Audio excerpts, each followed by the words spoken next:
ऐ गुजरने वाली हवा जरा मेरे दोस्तों मेरी दिलरुबा मेरी माँ को मेरा पैगाम दे, उसे जाके तू ये पैगाम दे। मैं वापस आऊंगा फिर अपने गाँव में, उसी के छाँव में कि माँ के आंचल से। तो दोस्तों कैसे हैं आप लोग? स्वागत है आप लोग का हमारे YouTube channel CK student help hub में। तो चलिए हम लोग पिछले वीडियो में देखे थे संतृप्त हाइड्रोकार्बन देखे, उसके बाद संतृप्त हाइड्रोकार्बन देखे। अब इस वीडियो में हम लोग असंतृप्त हाइड्रोकार्बन देखने वाले हैं। तो ध्यान से देखिए इस वीडियो को और लाइक एंड सब्सक्राइब करिए। असंतृप्त हाइड्रोकार्बन क्या है? बोला वैसे हाइड्रोकार्बन जिसमें कार्बन परमाणु की चारों संयोजकता हाइड्रोजन से पूर्णतः संतृप्त नहीं होती है। अर्थात हाइड्रोकार्बन में देखिए कि उसकी संयोजकता मतलब एक एकल बंधन द्वारा क्या होती है? संतृप्त हो जाती है, जिसके कारण वो अधिक अभिक्रियाशील नहीं होता है और इसीलिए उसका उपयोग हम लोग अपने खाने में कम करते हैं। लेकिन ये असंतृप्त हाइड्रोकार्बन जो है इसकी चारों संयोजकता कार्बन की जो है क्या होती है? हाइड्रोजन से पूर्ण नहीं होती है। इसी वजह से इसको क्या बोला जाता है? असंतृप्त हाइड्रोकार्बन, क्योंकि इसकी संयोजकता आसानी से पूरी नहीं हो पाती है और इसमें जो है कार्बन कार्बन के बीच द्विआबंध और त्रिआबंध रहता है। यानी असंतृप्त हाइड्रोकार्बन में कार्बन का परमाणु के बीच द्विआबंध और त्रि यानी डबल बॉन्ड और ट्रिपल बॉन्ड होती है। उसके बाद देखिए ये जो आपका है असंतृप्त हाइड्रोकार्बन ये अधिक क्रियाशील होते हैं और संतृप्त हाइड्रोकार्बन अधिक क्रियाशील होते हैं, जिसके वजह से इसका उपयोग असंतृप्त हाइड्रोकार्बन का बहुत सा यौगिक है जिसको हम लोग खाने में उपयोग करते हैं। ढेर सारा तेल जो कि हम लोग क्या करते हैं? खाने में उपयोग करते हैं। और संतृप्त हाइड्रोकार्बन को हम लोग किसके लिए उपयोग करते हैं? खाने में उपयोग करते हैं। लेकिन संतृप्त हाइड्रोकार्बन का उपयोग हम नहीं करते हैं। आगे देखिएगा डलडा जो है वो संतृप्त हाइड्रोकार्बन में आता है। संतृप्त हाइड्रोकार्बन की वजह से उसको खाने के बाद काफी परेशानी झेलनी पड़ती है। लेकिन असंतृप्त हाइड्रोकार्बन बहुत सारा ऐसा यौगिक है जो हम लोग दैनिक जीवन में उपयोग करते हैं। ठीक है, तो असंतृप्त हाइड्रोकार्बन के अब प्रकार को देखते हैं। असंतृप्त हाइड्रोकार्बन के दो प्रकार होते हैं। असंतृप्त हाइड्रोकार्बन के कितने प्रकार?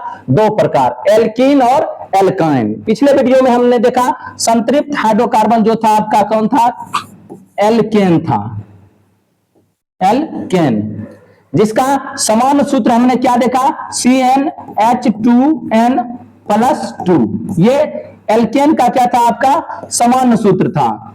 और इसके नामकरण में हमने क्या देखा? इसके नामकरण में हमने देखा क्या कि इसके मूल शब्द के अंत में क्या जुड़ जाता है?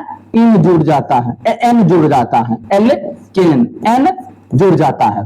देखिए ANE मूल शब्द में एल्केन जुड़ जाता है। और मूल शब्द क्या होता है? तो कार्बन परमाणु के संख्या के आधार पर जो नामकरण किया गया है उस शब्द को क्या बोलते हैं? मूल शब्द।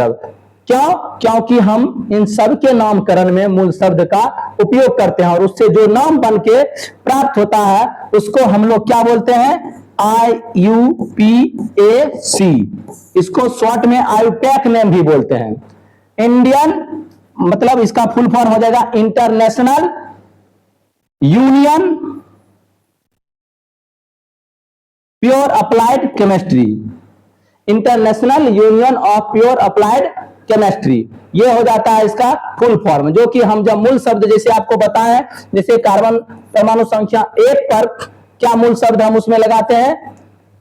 मेथ लगाते हैं, n बराबर 1 पर। दूसरा में क्या लगाते हैं? आपको हम 10 नाम याद करवाए थे पिछले वीडियो में, वहां जाके देख लिए कि मूल शब्द में किस प्रकार हम एल्केन समूह का निर्माण करते हैं। अब जो है एल्केन समूह के बाद आता है दूसरे और संतृप्त हाइड्रोकार्बन कौन, एल्कीन समूह। एल्कीन समूह जिसमें हम एल्कीन समूह में सबसे पहले देखते हैं कि इसमें कार्बन कार्बन के बीच द्विआबंध होता है।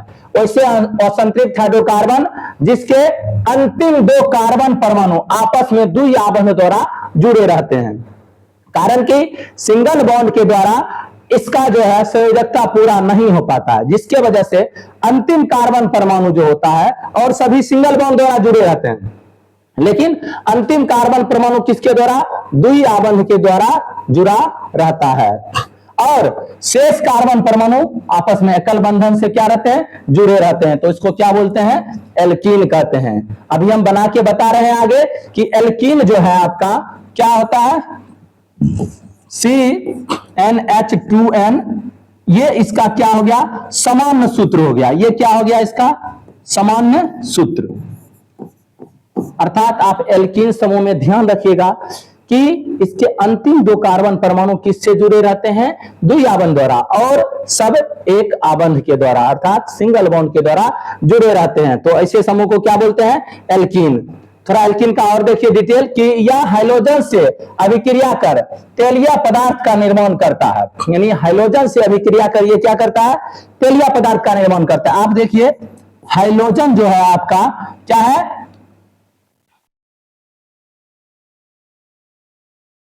इसी को हाइलाइड बोलते हैं। हाइड्रोजन का क्या बोलते हैं, हाइलाइड समूह। और इसमें आप देखिएगा हाइड्रोजन समूह में आपका आता है कौन, क्लोरो ब्रोमो आयोडो, ये, और उसी से अभिक्रिया करके ये क्या करता है, तेलीय पदार्थ का निर्माण करता है। इसीलिए एल्कीन को ओलोफिन कहते हैं। चूंकि ये जो है तेलीय पदार्थ का निर्माण करता है, इसीलिए एल्कीन को क्या बोला जाता है, ओलोफिन बोला जाता है। एल्कीन को क्या बोला जाता है, ओलोफिन बोला जाता है।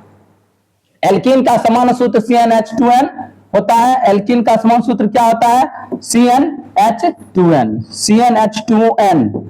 एल्कीन का ये क्या है, समान सूत्र है।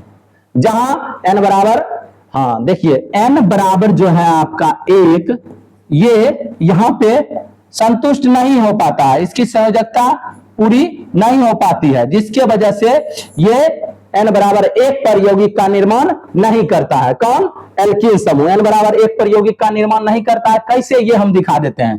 पहले देख लेते हैं एल्कीन में कार्बन परमाणु की संख्या के आधार पर मूल शब्द में नाम यानी उसके नामकरण में क्या जोड़ा जाता है, इन जोड़ा जाता है। एल्कीन के नामकरण में क्या जोड़ा जाता है, इन जोड़ा जाता है। ठीक, इन, और जोड़कर नाम उसका क्या कहते हैं, बनाते हैं। सबसे पहले हम n बराबर 1 पर देखते हैं। आप लोग एल्कीन समझे, इसके रूप को समझे कि ये जो है आपका हाइड्रोजन से अभिक्रिया करके ओलिफिन बनाता है। जो भी तेलीय पदार्थ बनता है उसको क्या बोलते हैं, ओलिफिन। समान सूत्र CnH2n होता है और इसके नामकरण में क्या जोड़ा जाता है, इन जोड़ा जाता है। ये बात ध्यान रखिएगा, एल्कीन के नामकरण में मूल शब्द में क्या जोड़ते हैं, इन जोड़ते हैं। ये जो मूल शब्द है वो क्या है, इन जोड़ते हैं। एक बार मूल शब्द को हम पुनः दिखा देते हैं कि ध्यान रहे आपको। जैसे पहला मूल शब्द क्या है, मेथ।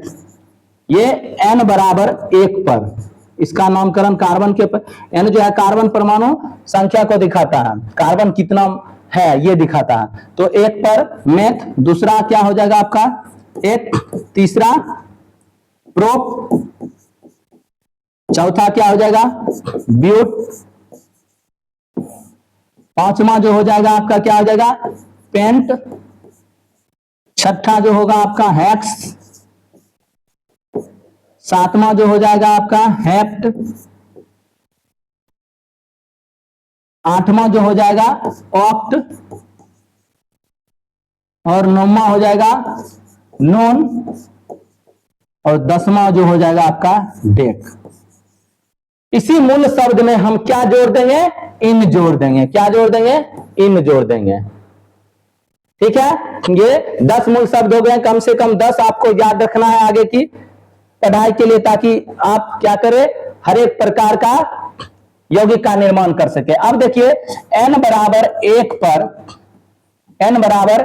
पर यौगिक का निर्माण किस प्रकार होता है या नहीं होता है उसको देखते हैं। ऐसे n बराबर एक यहाँ नहीं हो पाता, क्यों, वो हम दिखाते हैं। देखिए n बराबर एक पर रखेंगे तो इसका समान सूत्र होता है CnH2n, ठीक है। तो जब हम n बराबर एक पर रखेंगे तो C1H2 इंटू 1 यानी CH2 बनेगा। और जानते हैं वो यौगिक यहां मान्य होगा यानी बन पाएगा जिसकी सभी संयोजकता क्या हो, पूरी हो जाए, ठीक है। और आप देखें कि कार्बन के बीच क्या रहेगा, डबल बॉन्ड का निर्माण होगा।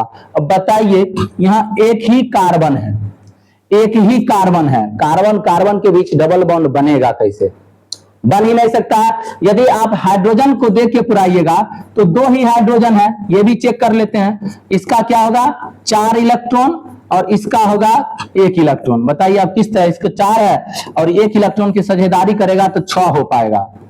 कभी ये यौगिक बना ही नहीं सकता है, क्योंकि एक्स्ट्रा इलेक्ट्रॉन लाएगा कहां से, हाइड्रोजन पूरा कर लेगा इससे और इससे लेके, लेकिन जब ये इससे साझेदारी करेगा तो 2 इलेक्ट्रॉन 6 पुर जाते हैं, अर्थात इसका 8 नहीं पुर पाता है। इसीलिए ये क्या होगा, n बराबर 1 पर यौगिक का निर्माण नहीं होगा। चलिए अब n बराबर 2 पर देख लेते हैं। जब आप n बराबर 2 लिखिएगा, याद रखिएगा एल्कीन का सामान्य सूत्र क्या होता है, सामान्य सूत्र, काहे कि जब तक याद नहीं रहेगा आप यौगिक नहीं बना पाइएगा, CnH2n, ठीक है। ये एल्कीन का क्या हो गया, सामान्य सूत्र हो गया। अब देखिए n बराबर 2 रखेंगे, C2H2 इंटू 2, n बराबर 2 रख दिए, अब C2H4 बनेगा। देखिए और ये बिल्कुल मान्य है, C2H4 बिल्कुल क्या है, मान्य है। मतलब क्या कि इसकी संयोजकता पूरी हो जाती है। और आपको बताया है कि कार्बन कार्बन के बीच जो होगा क्या होगा, एक जगह डबल बॉन्ड और सभी जगह क्या होगा, सिंगल बॉन्ड। अंत में डबल बॉन्ड देना है। चलिए देखते हैं, इसमें 2 कार्बन परमाणु है, हम इसकी संयोजकता दिखाते हैं किस तरह पूरा हो रहा है। इसके यदि नामकरण देखें, चलिए नामकरण पहले देख लेते हैं। यदि इसका हम क्या करें, नामकरण करें तो क्या हो जाएगा, बोले मूल शब्द में तो 2, देखिए n बराबर 2 रखे तो n बराबर 2 पर मूल शब्द क्या है, थोड़ा एक देख लीजिए आप, क्या है 2 पर एथ, तो n बराबर हम क्या रखे हैं 2, तो इसके नामकरण में क्या करेंगे, एथ रखेंगे। सबसे पहले क्या रख देंगे, एथ, और इसके नामकरण में जुटेगा क्या, इन जुटेगा, क्या जुटेगा, इन जुटेगा, और ये क्या बन जाएगा आपका एथीन। ये क्या बना, एथीन। ये आपका हो गया n बराबर 2 पे कौन, एल्कीन का पहला समूह, यानी एल्कीन समूह का पहला यौगिक कौन हो गया, एथीन। याद रखिए पहला समूह क्या हुआ आपका C2H4, मतलब एल्कीन का पहला यौगिक एल्कीन समूह का कौन हुआ, एथीन। अब देखिए इसकी संयोजकता पूरा के हम दिखा देते हैं। क्या करना है कि C2 लेना है, ठीक है, C2 है, 2 C ले लिए। अब आप जानते हैं C की जो होती है कितना, 4 इलेक्ट्रॉन, संयोजकता कितना, उसके बाहरी कक्षा में 4 इलेक्ट्रॉन रहता है C का, कारण इसका परमाणु संख्या 6 होता है, पहला कक्षा में 2 और बाह्यतम कक्षा में कितना, 4 इलेक्ट्रॉन। आप जानते हैं 4 इलेक्ट्रॉन ही यानी बाह्यतम कक्षा के इलेक्ट्रॉन ही साझेदारी करके यौगिक का निर्माण करते हैं। कोई भी तत्व हो, 118 तत्व में 6 तत्व तो निष्क्रिय है, किसी से अभिक्रिया ही नहीं करते हैं। कौन कौन, हीलियम, नियन, आर्गन, जैनन, रेडन, और बीच में एक क्रिप्टन है, हीलियम, नियन, आर्गन, क्रिप्टन, जैनन, रेडन, ठीक है। तो वो सब निष्क्रिय, अदर सभी अपने बाह्यतम कक्षा के इलेक्ट्रॉन के साझेदारी करके, त्याग करके या ग्रहण करके नए यौगिक का क्या करते हैं, निर्माण करते हैं। अब देखिए यहां हम इसका इलेक्ट्रॉन पहले दिखा देते हैं, ये 2 हो गया इसका, और इधर क्या हम 1 दे देते हैं इलेक्ट्रॉन, ठीक है, 3 हुआ, और 1 देते हैं इधर, 4 हो गया। इसका भी एक यहां और एक यहां, 4 इलेक्ट्रॉन इसको दिखा दिए। अब जो है हम हाइड्रोजन 4 सजाएंगे, हाइड्रोजन 4 सजाना है, तो 4 हाइड्रोजन सजाने के लिए क्या करेंगे, 1 हाइड्रोजन यहां दे देते हैं, ठीक,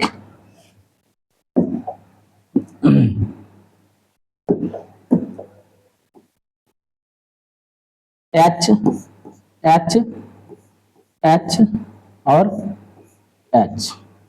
देखिए ये क्या हो गया, C 2 ले लिए हैं, H 1 2 3 4 हो गया है।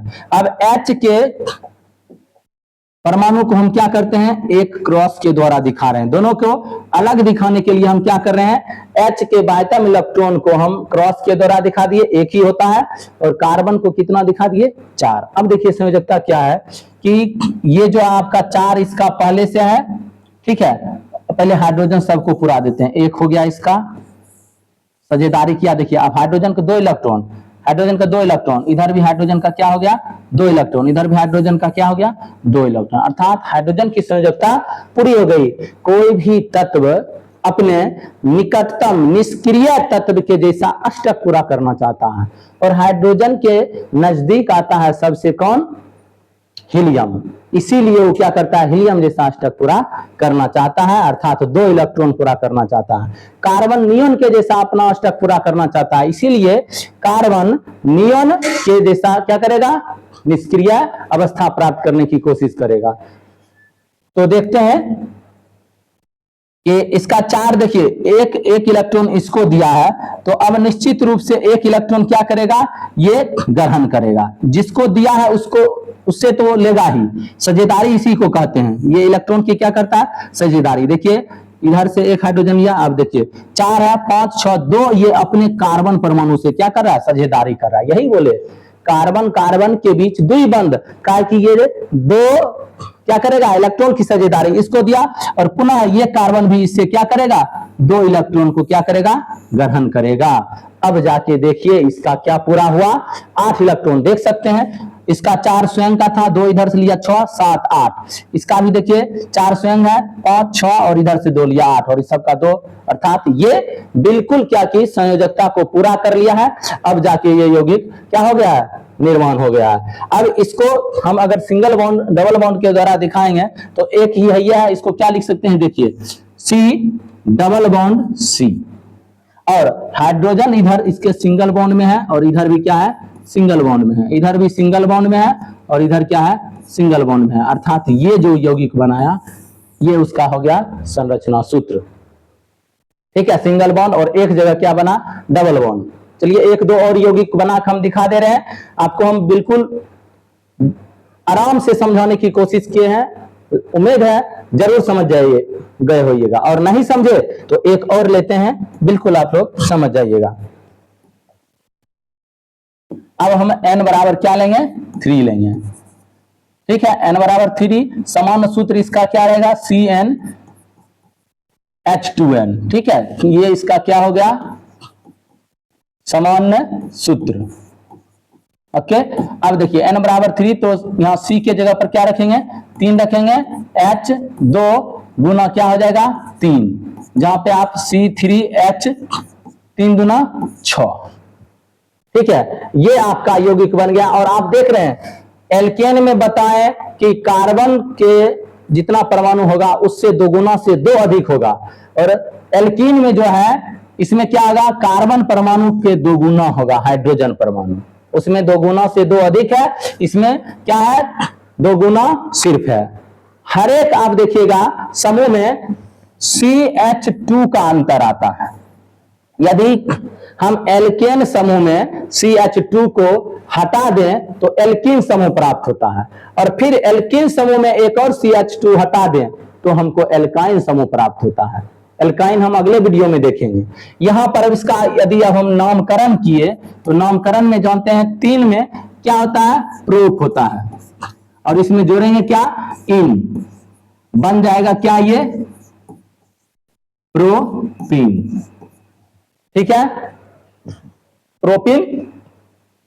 अब जो है फिर इसको हम इलेक्ट्रॉन बिंदु संरचना द्वारा संयोजकता पूरा के दिखा दे रहे हैं, ठीक है।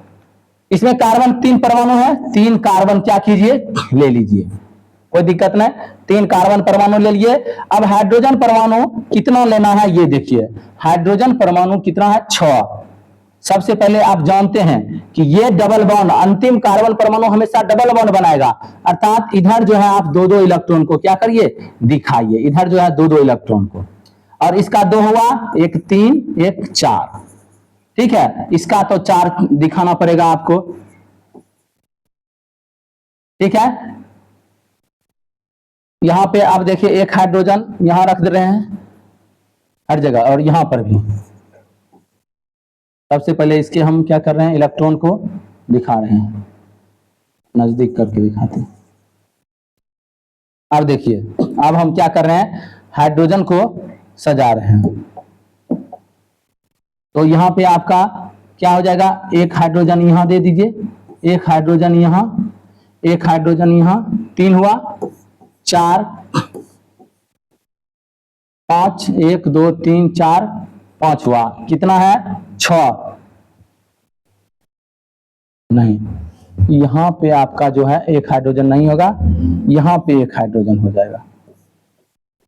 ठीक है, अब देखिए यहां पर भी हम इसका 1 2 3 ही दिखाए हैं, इसको हमको कितना दिखाना है, 4।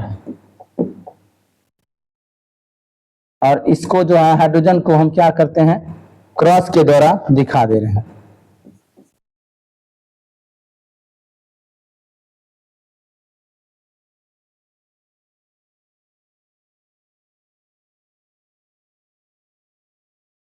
छह हाइड्रोजन हो गया,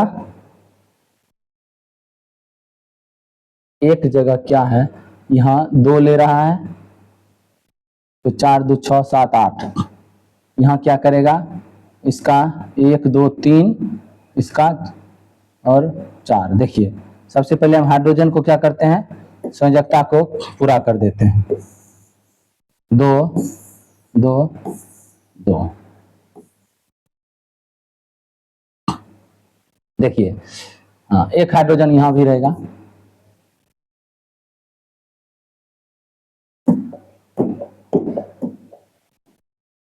चलिए अब देखिए इसका भी क्या हो जाएगा, पूरा हो गया। अब जो है आप क्या करिएगा, सभी हाइड्रोजन का 2 2, 6 हाइड्रोजन है, 1 2 3 4 5 6, आराम से देखिए सभी हाइड्रोजन का 2 2 इलेक्ट्रॉन पूरा कर दिया। अब कार्बन का 8 पुराना है, तो देखिए जिसको दिया है उससे तो ये लेगा ही, इधर लिया, इधर लिया, तो 2 हुआ, और 2 क्या करेगा, ये इधर से ले लेगा, 8 पुर गया। देखिए 4 इसका अपना, 6 7 और 4 5 6 7 8 पूरा। अब देखिए ये जो है क्या क्या है, एक इलेक्ट्रॉन इधर से लेगा इस हाइड्रोजन से, 2 इलेक्ट्रॉन इससे ले लेगा, 3 हुआ, और एक अपने कार्बन परमाणु से ले लिया। देखिए 1 2 3 4 5 6 7 8, इसका भी 8 पूरा हो गया। अब इसको देखिए, एक इसको दिया है तो एक इससे ले लेगा, और 3 हाइड्रोजन है, 8 पूरा हो गया। ये इसका क्या हो गया, संयोजकता पूरा हो गया। और इसको अगर बॉन्ड के द्वारा देखिए दिखाएंगे तो देखिए 3 कार्बन है, 3 कार्बन पहले दे लीजिए, ठीक है, और इसके बीच में अब क्या करिए, बॉन्ड दे दीजिए, पहला सिंगल बॉन्ड, दूसरा क्या होगा, अंतिम में डबल बॉन्ड ही रहेगा। अब देखिए इधर H है, इधर H है, फिर इस पर एक H है, और इस पर क्या है, 3 H।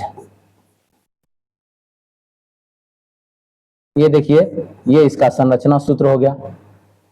ठीक है, और एक बताए थे युक्ति सूत्र, तो यहां पे युक्ति सूत्र लिखेगा तो ये है क्या, CH3, और यहां क्या है आपका सिंगल बॉन्ड CH, और यहां डबल बॉन्ड क्या है, CH2। ठीक है, ये हो गया CH3। इसका जो हम लिखे हैं इसको युक्ति सूत्र बोलते हैं, इसको क्या बोलते हैं, युक्ति सूत्र बोलते हैं। ये जो आपका क्या है, युक्ति सूत्र है, CH3 CH और CH2 डबल बॉन्ड है। इसे पीछे वाला हम लिख के दिखा देते हैं, इसका युक्ति सूत्र हो जाएगा, देखिए CH2 डबल बॉन्ड CH2, ये इसका हो गया युक्ति सूत्र। ठीक है, युक्ति सूत्र इसको बोलते हैं। इसको क्या बोलते हैं, ये जो आपका आया इसको क्या बोलते हैं, आणविक सूत्र, और ये हो गया संरचना सूत्र। तो आप लोग देखें कि किस तरह इसकी संयोजकता हम पुराते हैं। इसी तरह थोड़ा हम देखिए आपको क्या कर रहे हैं, एक ट्रिक दे रहे हैं युक्ति सूत्र से, इसको अभी लिखते हैं, देखिए CH3 नहीं तो इससे लिखते हैं। ठीक है, एक थोड़ा बस आप देखिए, कमाल की बातें ये होगी आपकी कि CH3 आया, फिर आया क्या आपका CH और डबल बॉन्ड CH2, एक ये आया था, देख लीजिए, CH3 CH double bond CH2 ये। अब इसको जो है बस हर एक, जैसे इसका हम ये लिखेंगे क्या है, यहाँ H H H CH3 C यहाँ H और यहाँ डबल बॉन्ड CH H, ठीक है। अब देखिए यहाँ पे गौर क्या है कि यहाँ CH3, अब अगले ये आपका क्या है C3H6 का, अर्थात ये किसका है, इसका नाम ले लीजिए। तो C3 में क्या है, प्रोपीन, ठीक है। अब ये सब प्रोपीन का हो गया सूत्र। अब जो है इसके बाद आपका आएगा, ठीक है, तीसरा नंबर पे कौन, ब्यूटीन, और ब्यूटीन का सूत्र हो जाता है C4H8, कार्बन से क्या है, दोगुना है, ठीक है। अब जो इसको यदि संरचना सूत्र लिखें तो देखिए सबसे पहले ये जो है आप दे दीजिए CH3, ठीक, फिर यहां थोड़ा जगह, फिर ये दे दीजिए जगह छोड़ के कि इसका वाला जो लिखेंगे CH और यहाँ CH2। अब देखिए हर एक में हम बताए कि आपके